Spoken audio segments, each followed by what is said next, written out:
하나님 말씀은 누가복음 24장 13절부터 35절까지입니다.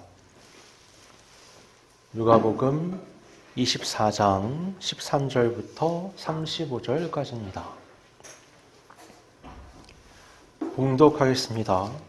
그날에 그들 중 둘이 예루살렘에서 25리 되는 엠마오라 하는 마을로 가면서 이 모든 된 일을 서로 이야기하더라. 그들이 서로 이야기하며 문의할 때에 예수께서 가까이 이르러 그들과 동행하시나 그들의 눈이 가리워져서 그인 줄 알아보지 못하거늘 예수께서 이르시되 너희가 길 가면서 서로 주고받고 하는 이야기가 무엇이냐 하시니 두 사람이 슬픈 빛을 띠고 머물러 서더라. 그 한 사람인 글로바라 하는 자가 대답하여 이르되 당신이 예루살렘에 체류하면서도 요즘 거기서 된 일을 혼자만 알지 못하느냐? 이르시되 무슨 일이냐? 이르되 나사렛 예수의 일이니 그는 하나님과 모든 백성 앞에서 말과 일에 능하신 선지자이거늘 우리 대제사장들과 관리들이 사형 판결에 넘겨주어 십자가에 못 박았느니라. 우리는 이 사람이 이스라엘을 속량할 자라고 바랐노라. 이뿐 아니라 이 일이 일어난 지가 사흘째요. 또한 우리 중에 어떤 여자들이 우리로 놀라게 하였으니 이는 그들이 새벽에 무덤에 갔다가 그의 시체는 보지 못하고 와서 그가 살아나셨다 하는 천사들의 나타남을 보았다 함이라. 또 우리와 함께한 자 중에 두어 사람이 무덤에 가 과연 여자들이 말한 바와 같음을 보았으나 예수는 보지 못하였느니라 하거늘 이르시되 미련하고 선지자들이 말한 모든 것을 마음에 더디 믿는 자들이여 그리스도가 이런 고난을 받고 자기의 영광에 들어가야 할 것이 아니냐 하시고 이에 모세와 모든 선지자의 글로 시작하여 모든 성경에 쓴 바 자기의 가란 것을 자세히 설명하시니라. 그들이 가는 마을에 가까이 가매 예수는 더 가려 하는 것 같이 하시니 그들이 간권하여 이르되 우리와 함께 유하사이다. 때가 저물어가고 날이 이미 기울었나이다 하니 이에 그들과 함께 유하러 들어가시니라. 그들과 함께 음식 잡수실 때에 떡을 가지사 축사하시고 떼어 그들에게 주시니 그들의 눈이 밝아져 그인 줄 알아보더니 예수는 그들에게서 보이지 아니하시는지라. 그들이 서로 말하되 길에서 우리에게 말씀하시고 우리에게 성경을 풀어주실 때에 우리 속에서 마음이 뜨겁지 아니하더냐 하고 곧 그때로 일어나 예루살렘에 돌아가 보니 11 제자 및 그들과 함께한 자들이 모여 있어 말하기를 주께서 과연 살아나시고 시몬에게 보이셨다 하는지라. 두 사람도 길에서 된 일과 예수께서 떡을 떼심으로 자기들에게 알려주신 것을 말하더라. 아멘. 오늘은 예수님께서 사망 권세를 깨뜨리시고 부활하신 기쁨의 날, 바로 부활절입니다. 부활절은 기독교 신앙에 있어서는 가장 중요한 날, 모든 절기를 통틀어서 가장 중요한 날입니다. 인류 역사상 가장 위대한 승리가 선포된 날이라고 말할 수 있는 바로 그날에 모든 사람이 이 기쁨을 누리는 것은 아니었습니다. 사실은 예수님을 따르는 대부분의 사람들은 그 당시에 매우 혼란스러워했어요. 오늘 엠마오로 향하는 2명의 제자도 바로 그런 사람들 중 2사람이었습니다. 그들의 특징을 보면 이 2사람은 예수님을 평소에 따랐고요. 예수님의 십자가에 죽으신가 모든 과정을 봤습니다. 그래서 예수님이 늘 하셨던 말씀을 기억하고 있고 예수님이 십자가에 못 박혀 죽으시는 전 과정을 지켜봤어요. 나아가서 예수님의 부활에 대한 소식도 이미 접했습니다. 그러니까 일련의 사실들에 대해서 모두 알고 있었다라고 말할 수 있는 거예요. 문제는 뭐냐면 사실은 알고 있었는데 그 사실이 갖고 있는 의미는 잘 파악하지 못하고 있었던 겁니다. 바로 이 부분이 오늘 우리에게 말하는 부분이 있습니다. 이 당시는 이제 이날 해가 뉘엿뉘엿 지는 오후쯤 됐고요. 지금으로 하면 한 11km 되는 거리를 걸어서 예루살렘에서 엠마오로 지금 가고 있었던 겁니다. 두 사람은 몹시 슬픔에 차 있고 근심 어리고 혼란스러워하면서 서로 말을 주고받고 질문하고 대답하며 길을 가고 있었어요. 그러니까 이들은 이해가 안 됐던 거예요. 예수님이 예루살렘을 구원하실 분이라고, 이스라엘을 구원하실 분이라고 여겼는데 갑자기 십자가에 죽으셨고 그게 다 며칠 만에 일어났기 때문에 몹시 힘들고 혼란스러웠습니다. 3년 동안 예수님을 따랐는데 예수님의 그 많은 말씀들이 남아있단 말이에요. 그러니까 이런 게 뒤섞여서 온통 혼란스러운 거예요. 그들은 굉장히 잘 알아요. 하나님과 모든 백성 앞에서 말씀에 능하신 선지자, 또 예수님의 십자가형, 부활의 소식, 그러니까 부활을 믿을 수 있는 모든 정황적 증거들을 다 가지고 있었습니다. 얼마든지 믿을 수 있었던 거예요. 근데 믿지 못하는 거죠. 그때 예수님이 그들 앞에 오십니다. 본문 말씀을 보면 그들의 눈이 가리어져서 예수님을 알아보지 못했다라고 말씀해요. 왜 가리어졌는지에 대한 건 나와 있지 않죠. 네, 이게 상징적인 게 뒤에 그들이 눈을 뜨게 되는 과정을 보게 되면 그들이 말씀으로 예수님을 인지할 때는 알아볼 수 있는데 말씀에 따른 믿음이 없을 때는 예수님을 인지하지 못합니다. 굉장히 흥미로운 장면이라고 말할 수 있어요. 그들의 영적 무지함은 그 글로바라는 사람과 예수님의 대화에서 특별히 나타나요. 예수님이 대체 뭐 때문에 그렇게 슬퍼하면서 얘기를 나누냐 물어보니까 글로바가 얘기하죠. 당신이 예루살렘에 체류하면서도 요즘 거기서 된 일을 혼자만 알지 못하느냐. 여러분, 이 십자가의 죽음과 부활의 당사자를 앞에 세워두고 얘기하는 거예요. 당신만 지금 모르냐? 실제로는 누가 몰라요? 자기가 모르고 있죠. 근데 눈이 가려지면 이런 겁니다. 예수님을 향해서도 모르는 거예요? 라고 말할 수 있는 거죠. 그들은 정보의 조각들은 가지고 있는데 이걸 맞춰서 하나님의 구원 계획을 보는 눈은 없는 거예요. 그러니까 영적인 시각이 닫혀 있는 겁니다. 예수님은 그들의 문제가 뭔지를 정확히 아셨어요. 이렇게 말씀하시죠. 이르시되 미련하고 선지자들이 말한 모든 것을 마음에 더디 믿는 자들이요. 그리스도가 이런 고난을 받고 자기의 영광이 들어가야 할 것이 아니냐. 이들은 예수님이 곧바로 영광의 자리에 올라가서 무언가를 이루실 거라고 예상했어요. 그렇게 믿었습니다. 근데 예수님은 구약에 있는 모든 말씀이 가리키는 메시아는 고난의 과정을 통과한 다음에 영광을 가지신다는 걸 너희도 알고 있지 않냐고 물어보시는 거예요. 이미 알고 있는 걸 왜 믿지 않냐는 겁니다. 유대인들이니까 말씀을 굉장히 잘 알고 있겠죠. 말씀을 속속들이 다 알고 있고 메시아를 기다리고 왔으니까 또 예수님을 따르니까 메시아에 대한 말씀을 잘 알고 있어요.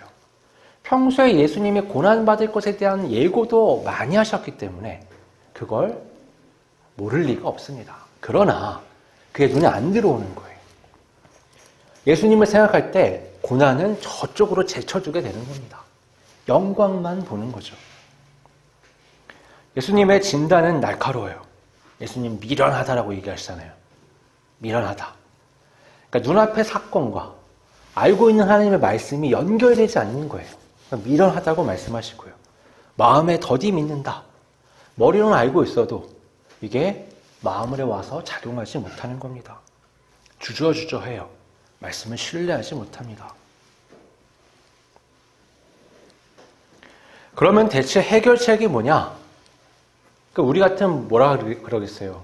책망도 하고 나무라기도 하고 그러면서 강하게 질책도 할 것 같은데 예수님은 쓴소리를 한번 하신 다음에 그 다음부터 어떻게 해요? 재교육의 과정에 들어가십니다.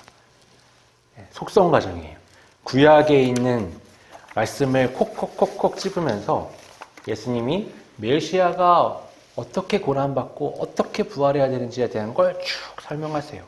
아마 창세기 3장 15절에 여자의 후손이 뱀의 머리를 깨트린다는 예고부터 시작해서 아브라함, 유월절, 쭉 이사야의 예고까지 해서 말씀들을 쭉 이어서 이제 부활에 대한 것을 설명하셨을 겁니다.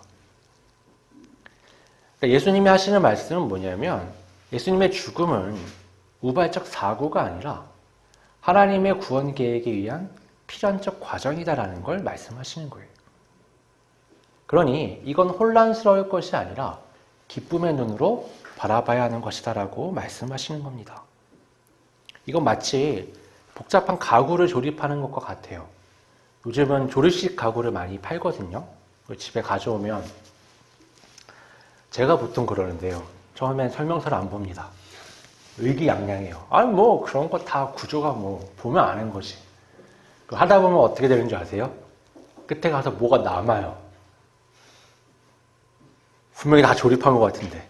그리고 모양은 그럴싸한데 뭔가 완성이 안 된 느낌이 듭니다. 그럼 어떻게 해야 돼요? 설명서를 보면서 다시 뜯어야 돼요. 그 과정을 지금 겪은 거예요.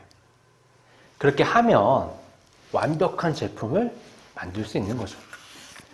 예수님은 분명히 하나님의 뜻대로 십자가를 지시고 죽으셨다. 하나님의 뜻대로 부활하셨는데 그걸 조립할 수 없는 거예요. 그 사건이 눈앞에 벌어졌는데 그 엄청난 일을 받아들이지 못하는 겁니다. 그 과정을 예수님이 도와주신 거예요. 오늘 우리도 마찬가지예요. 우리 삶에 일어나는 많은 고난, 혼란스러운 많은 상황, 그것들을 하나님의 말씀이란 설명서 없이 보게 되면 뭐가 남는 거예요. 혼란스럽고 뭔가 제대로 갖춰지지 않고 내가 맞춘다고 맞췄는데 제대로 모양이 맞춰지지 않는 겁니다. 하나님의 말씀은 하나님의 그 구원 계획 가운데 하나님이 내 삶을 어떻게 인도하고 계시는가를 보여주는 아주 분명한 인생 설명서예요. 그래서 말씀을 읽고 말씀을 묵상하고 말씀의 눈으로 우리의 삶의 문제들을 바라봐야 우리가 제대로 된 마음가짐과 이해를 가지고 미래를 밝게 그리며 나아갈 수 있습니다. 예수님께서 성경 말씀을 풀어주시는 동안 제자들의 내면 세계가 바뀌어요. 그들 마음에 뜨거움이 생깁니다. 이 뜨거움은 사람이 가질 수 있는 그런 열정과는 차원이 다른 거예요. 말씀을 통해서 믿음으로 세워질 때 얻게 되는 뜨거움이거든요. 그들은 나중에 이렇게 고백하죠. 길에서 우리에게 말씀하시고 우리에게 성경을 풀어주실 때 우리 속에서 마음이 뜨겁지 아니하더냐. 말씀을 묵상하고 깊이 내 안에 채워놓고 그 말씀으로 삶을 서면 우리 마음도 똑같이 뜨거워집니다.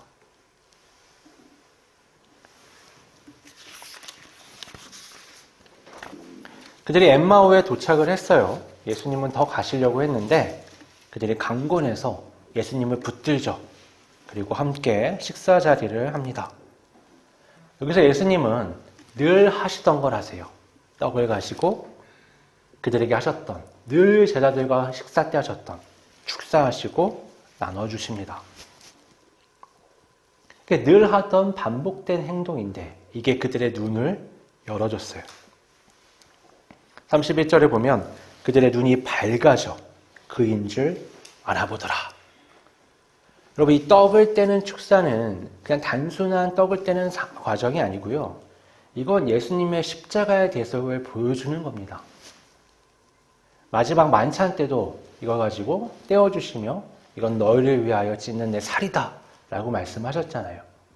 그 후로 제자들은 예수님을 기리며 모일 때마다 떡을 나눴습니다.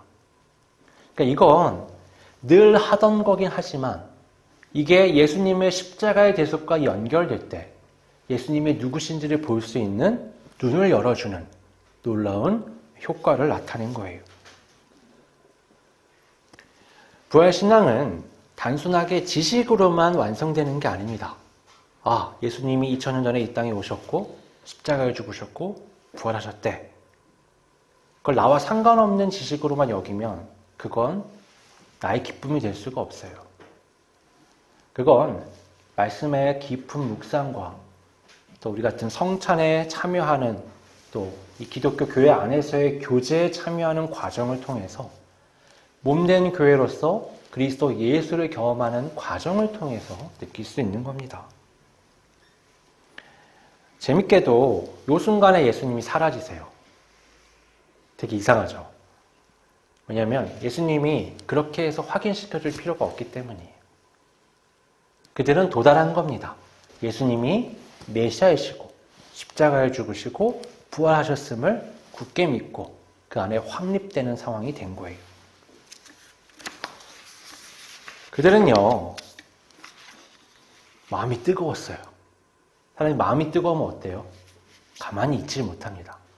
여러분, 가만히 있는 사람은 뜨거움이 없어진 사람. 마음이 뜨거운 사람은 어때요? 움직이는 사람이죠. 이 사람들이요, 밤중인데 바로 왔던 길을 돌아갑니다. 이 시대는요,治安이 안 좋아서 밤에 안 다녀요. 낮에만 주로 다닌단 말이에요. 근데 열정이 넘치면 어떠죠? 그런 게 문제가 되지 않는 거예요. 큰일 났어요. 빨리 예루살렘에 가야겠어. 거기에 제자들이 있으니까. 만나서 이걸 얘기해야 돼. 그래서 그 밤에 11km를 다시 걸어서 예루살렘에 갑니다. 이건 여러분, 인생의 유턴을 보여주는 거예요. 이건 단순히 돌아간 게 아닙니다. 예루살렘은 예수님의 사역의 종착지였어요. 그리고 그곳은 교회 사역의 시작점이었습니다. 그곳에 성령께서 임하셨거든요. 그러니까 예루살렘은 단순한 장소가 아니에요. 그것은 예수님의 사역을 이루어가는 아주 중요한 장소입니다. 그곳을 떠나서 혼란함과 슬픔 가운데 엠마오를 향하고 있었다는 것은 하나님에 대한 온갖 지식은 알고 있었지만 믿음은 없이 내 의지로 내 삶으로 돌아가던 사람들의 삶을 보여주는 거예요. 그들이 예수님을 만났잖아요. 말씀을 다시 들었고 마음에 뜨거운 열정을 갖고 다시 예루살렘을 향한 겁니다. 그들은 예루살렘에 도착했고 제자들의 무리에 들어갔어요.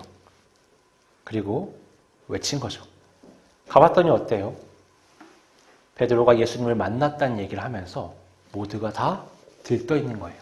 그들이 거기다가 확신을 더하는 거죠. 우리도 만났어. 예수님이 우리를 찾아오셨고 무슨 말씀을 하셨고 떡을 나누셨고 그때 우리의 눈이 열렸어라는 걸 쭉 얘기한 겁니다. 사랑하는 여러분, 우리도 때로는 인생길 위에서 예기치 않은 슬픔과 실망을 만나기도 해요.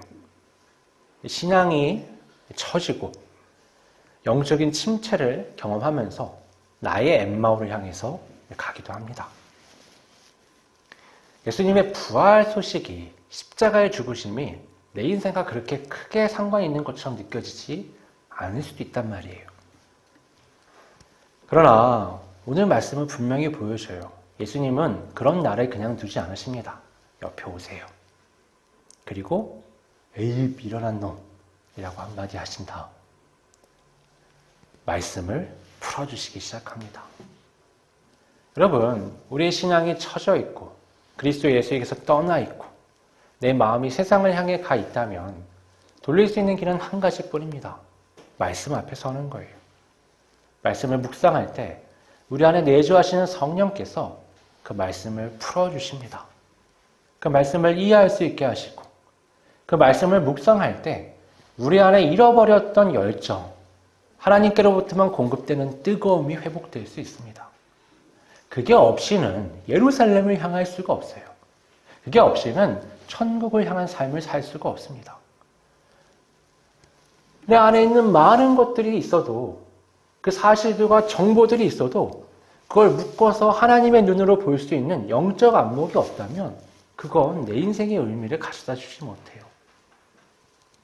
그래서 부활은 믿음의 눈으로 바라봐야만 온전히 볼 수 있는 겁니다. 과학적인 눈, 논리적인 눈, 철학적인 눈, 그런 시도가 굉장히 많은데요. 여러분, 그런 건 의미가 없습니다. 하나님이 구약을 통해 이미 말씀하셨고 그걸 성취하셨다는, 그것이 내 앞에 펼쳐져 있다는 것을 바라볼 때 그 믿음이 그리스도 예수의 부활을 내 삶에 의미 있게 하며 그것이 내 삶을 천국으로 인도하는 동력이 될 수 있습니다. 오늘 우리 앞에 찾아오신 예수님 앞에 그분의 말씀하심에 귀를 기울이며 엠마오가 아닌 예루살렘, 하나님의 나라를 향해 걸어나가는 우리 모두가 되기를 바랍니다. 기도하겠습니다. 거룩하신 아버지 하나님,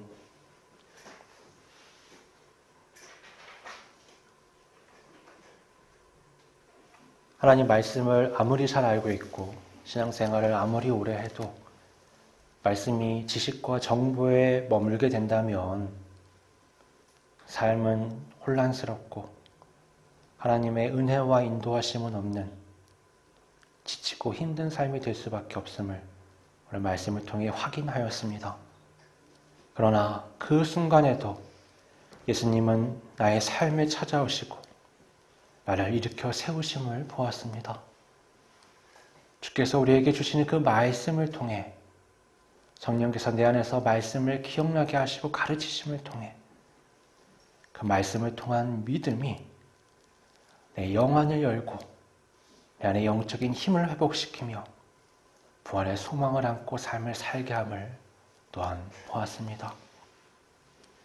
우리가 때로 엠마오를 향해 나의 엠마오를 향한 지친 걸음을 걷지만 주님 다시 말씀으로 우리를 회복시켜 주시고 그리하여 우리 안에 뜨거운 열정으로, 뜨거운 감정으로, 뜨거운 영적 마음으로 하나님 인도하시는 구원의 삶을 온전히 살아갈 수 있도록 이끌어 주시옵소서.